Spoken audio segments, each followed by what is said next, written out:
Halo teman-teman, apa kabar semuanya? Salam jumpa lagi bersama saya di YouTube channel Catatan Alfianus. Pada kesempatan ini kepada teman-teman saya ingin berbagi pengalaman saya membaca buku, baik itu buku non fiksi dan buku fiksi. Tapi pada kesempatan ini saya ingin berbagi pengalaman saya membaca sebuah buku fiksi, buku kumpulan cerpen. Soal riwayat buku akan saya bagikan di sini. Dan untuk buku ini saya mencoba membuat semacam catatan ringan dari saya dan saya bagikan kepada teman-teman sekalian. Dan sebelum kita memulai, saya minta kepada teman-teman pecinta YouTube Catatan Alfianus untuk like, comment, share, dan subscribe. Dan jangan lupa nonton sampai selesai. Itu sesuatu yang sudah sangat-sangat besar membantu saya. Khususnya demi keberlanjutan YouTube ini. Berikut kepada teman-teman saya hadirkan pengalaman saya. Judul buku Penggali Sumur, karya Selo Lamatapo. Diterbitkan oleh penerbit Ikan Paus tahun 2021 dengan jumlah halaman 169 halaman. Ini covernya, dan teman-teman, pada cover kita akan temukan seorang manusia yang berdiri dekat sumur. Ada akar-akar, di bawah akar itu ada manusia yang sedang bekerja kalau tidak salah. Habis itu di atas kepalanya ada bentuk semacam hati, tapi ada lambang YouTube, WhatsApp, telepon, Twitter, tower, musik, dan ada banyak sekali teman-teman, ada banyak sekali. Dan ternyata cover ini dikerjakan oleh Kakak Kikan. Kak Kikan seorang ilustrator juga, saya boleh katakan begitu, dan juga pegiat yang mencintai anak-anak di komunitas huruf kecil Maumere. Dan ini karyanya Selo Lamatapo, sebuah buku kumpulan cerita pendek. Kita akan menimba kehidupan anak-anakku. Kita akan bercerita, belajar sabar, dan dikuatkan oleh persatu anak. Di sumur, kita menemukan diri kita bukan lagi satu, tetapi menjelma persekutuan yang kuat, sebagaimana satu tetes air yang utuh dari bibir sumur dan menjadi banyak di dasar sana anak-anakku. Itu sebabnya Om ingin menjadi penggali sumur. 15 cerpen yang terangkum dalam Penggali Sumur. Sebagai pembaca, saya menemukan sesuatu yang baru yang belum pernah saya temukan dalam karya Selo Lamatapo sebelumnya. Atau mungkin karena saya kurang membaca karya-karya Selo Lamatapo. Karena yang saya tahu Selo Lamatapo lebih banyak menulis puisi. Penggali Sumur dalam jalinan kisahnya penuh kejutan tak terduga. Ada pernyataan yang menghentak dan ada pertanyaan yang menggugah. Pembaca akan digiring dari kisah yang satu ke kisah yang lain. Ada beragam penafsiran yang timbul di sana. Sejak Penggali Sumur, pertanyaan akan eksistensi manusia pun muncul ke permukaan, bagai air yang ditimba dari dasar sumur demi memuaskan setiap dahaga akan kebersamaan dari setiap masyarakat di tempat Selo Lamatapo berasal. Ini kutipannya. Kenapa Om Banus ingin jadi penggali sumur? Om ingin orang-orang di kampung ini bisa hidup, karena air adalah sumber hidup kita, anak-anakku. Itu kutipannya teman-teman. Sumur, selain sebagai sumber pemuas dahaga, juga merupakan tempat merelakan lelah lewat canda tawa. Ada persatuan dan ada juga kesepakatan yang tak terduga tercipta di sana. Dan hal itu didukung dengan pernyataan begini. Keberadaan sumur yang terbuka menghadap langit itu tidak hanya memperpanjang hidup kami di musim kemarau, tetapi menumbuhkan cinta, persaudaraan, keakraban, dan kebersamaan warga kampung kami.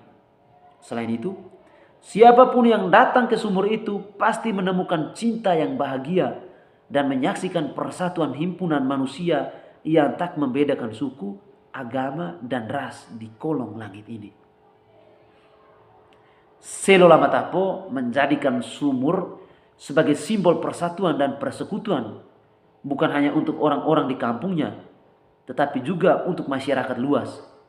Sumur menjadi titik temu kehangatan, kedamaian, serta kesejahteraan. Berbeda dengan penggali sumur, Balai-Balai Marianus, Selo Lamatapo menarasikan pengalaman sosial di tengah ekonomi yang lemah lembut melalui tokoh Marianus dan Ina Peni. Ini kutipannya. Mereka itu orang kampung Ina, sama dengan kita, susah uangnya. Modal mereka cuma kopra, jambu mete, jagung titi, dan kacang tanah. Itu musiman Ina. Jadi sabar saja, nanti juga dibayar. Marianus yang adalah seorang tukang dan pemilik bengkel kayunya sendiri tentu mengalami kekurangan. Tetapi Marianus sadar bahwa di luar sana masih banyak orang-orang yang lebih membutuhkan pertolongan ketimbang keluarganya sendiri. Selain itu, karena Marianus hidup berdua saja dengan istrinya, di pihak lain, harga komoditi petani seperti yang diungkapkan Marianus ditentukan oleh para pemilik modal yang berada jauh dari masyarakat setempat. Harga yang lebih banyak merugikan para petani. Umur kesusahan kian panjang dan makmur jika terus begitu. Dalam 2 cangkir kopi di hari ulang tahun, pernikahan, sebagai narator, Selo Lamatapo mempertegas kesederhanaan hidup dalam menjalani kehidupan yang kompleks ini. Di tengah kehidupan yang rumit dan serba sulit, manusia harus mampu beradaptasi dengan segala perubahan yang terjadi. Seperti kutipan berikut, kopi itu pahit Jessica, sama dengan hidup, terkadang pahit. Makanya ayah meminta kamu membuatnya menjadi manis, biar nikmat.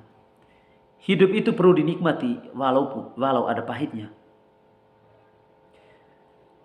Ya, dalam kehidupan rumah tangga, kopi menjadi pilihan utama saat menyambut pagi dan mengantar siang kepada malam.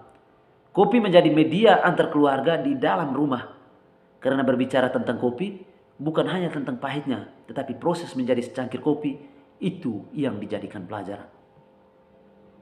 Kepahitan hidup juga dirasakan Ben Laga karena desakan ekonomi. Ia pun harus berdebat dengan ayahnya dan memilih untuk merantau ke Malaysia. Tak perlulah kau merantau, Ben. Kebun kita sudah sediakan segalanya untuk kita. Garaplah kekayaan tanah kita. Hiduplah dari tanah kita, Ben.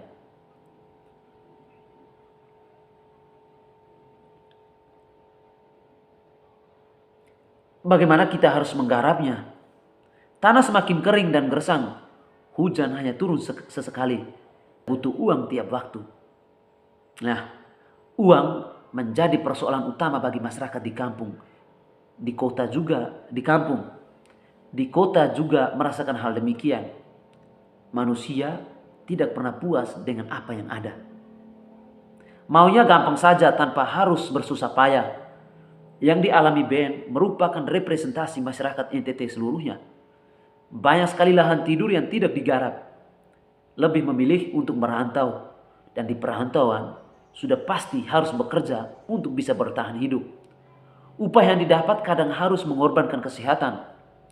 Tidak sedikit para perantau yang pulang kampung karena sakit, dan bahkan ada yang meninggal di tanah perantauan karena sakit. Teman-teman, ini adalah gambaran kompleks masyarakat kita pada umumnya. Ada yang lebih banyak memilih merantau karena dengan iming-iming gaji yang tinggi. Tapi seharusnya kita tahu bahwa gaji yang tinggi, ya gaji yang tinggi juga imbasnya atau dampaknya juga ke ekonomi, kebutuhan juga tinggi di sana. Pemenuhan kebutuhan juga tinggi. Jadi jika tidak dikelola manajemen uangnya tidak baik, maka pulang sama dengan pergi, tidak apa-apa. Apa yang manusia cari di tengah kehidupan yang sifatnya sementara saja? Kebahagiaan, kesejahteraan, dan kedamaian. Ini ada kutipan yang saya ambil dari Penggali Sumur. Hidup soal datang dan pergi. Dunia hanya persinggahan sesaat. Namun, manusia memperlakukanmu dalam dua hal. Menerima dan mencampakkan. Apapun itu, tugasmu perbanyaklah kebaikan. Pesan seorang ibu kepada anaknya yang akan berpergian jauh meninggalkan kampung halaman begitu bermakna dan kuat akan pesan yang sudah tentu akan diingat. Hal itu dinarasikan dengan baik di dalam lelaki yang ingin menjadi laut. Trauma masa lalu yang akhirnya mendorong ibu untuk selalu mengawasi anaknya agar menjauh dari laut. Latar tempat dari cerita ini adalah kampung Waiteba yang pada tahun 1979 Juli pada waktu malam hari, kampung tersebut tersapu gelombang dan longsor akibat meletusnya Gunung Hobal, gunung api yang berada di dasar Laut Sabu. Bencana ini menelan banyak korban. Menjadi jelas, Selo Lamatapo sangat pandai meracik kisah dari setiap peristiwa masa lalu yang oleh semua orang tidak menyangka akan menjadi sebuah cerita. Seperti yang Anda baca jika memiliki buku ini. Di sisi lain, Selo Lamatapo melihat perubahan yang begitu pesat di dalam kehidupan masyarakat kita saat ini, terutama di daerah asalnya. Anak kami tumbuh dalam kepungan kemajuan teknologi. Kemajuan tidak dapat dihindari, perubahan tak bisa dimungkiri. Banyak hal berubah dalam hitungan detik, dan kami, orang-orang kampung, terseret ke dalamnya. Kemajuan teknologi pun menjadi pemantik terjadinya konflik dalam rumah tangga. Contoh kecil, handphone merupakan alat bantu melancarkan proses perselingkuhan. Sungguh memuakan. Namun demikianlah tabiat manusia yang berakal budi. Kian beradab, kian pula biadab. Saya coba mengutip apa yang disampaikan oleh Selo. Kritik Selo Lamatapo terhadap masyarakat pada zaman ini bukan tanpa sebab. Selo Lamatapo sadar bahwa hampir di semua wilayah dan juga lapisan masyarakat mengalami perubahan. Dan perubahan itu seringkali membawa petaka jika tidak bijak dalam pemakaiannya. Perubahan di sisi lain membantu dan di sisi lain melenyapkan. Ambil contoh tentang tungku api.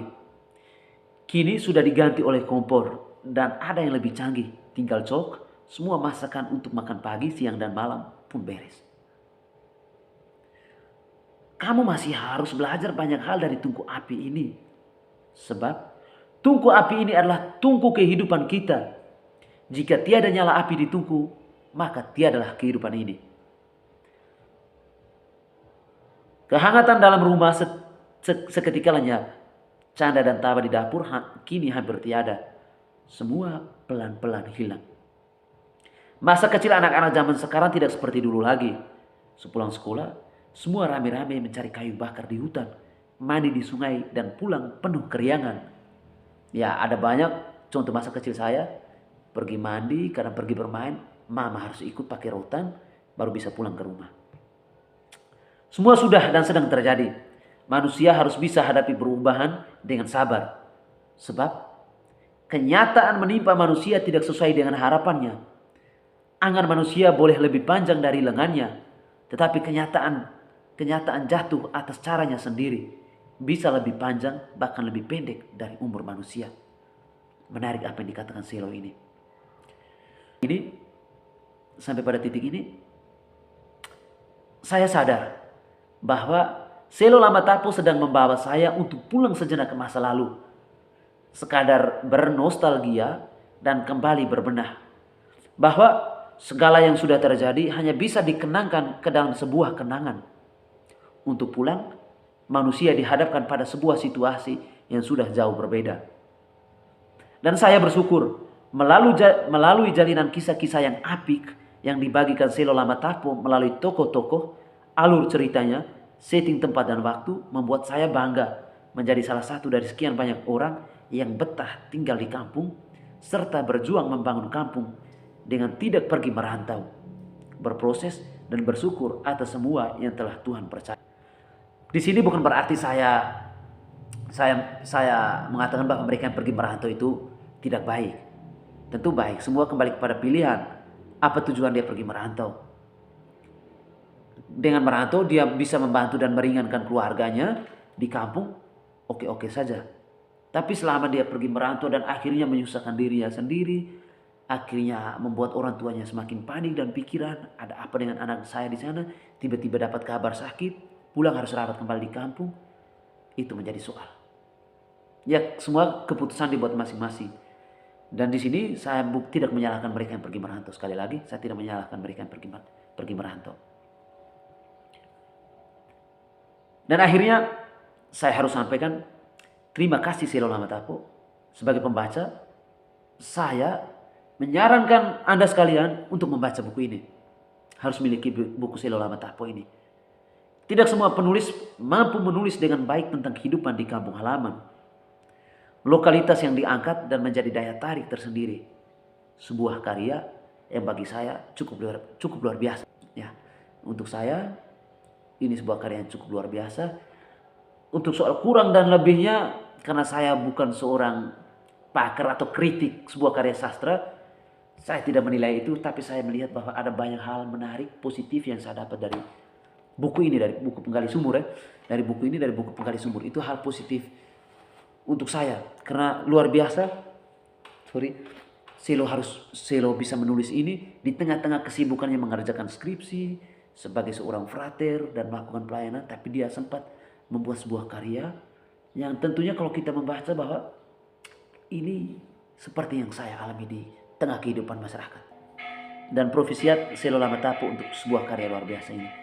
Terima kasih, dan untuk semua pembaca dan untuk pendengar setia catatan Alfianus, silakan dengar, dan ingin memiliki buku ini silakan kontak ke saya. Dan juga saya akan sertakan nomor kontaknya frater Diakon sekarang, Diakon Selo Lamatapo. Terima kasih Diakon, selamat bertugas di tempat pelayanan. Semoga Tuhan terus memberkati frater Diakon dan terus berkarya untuk banyak orang. Terima kasih, salam jumpa di kesempatan yang lebih. Aduhai. Jangan lupa like, comment, share, dan subscribe.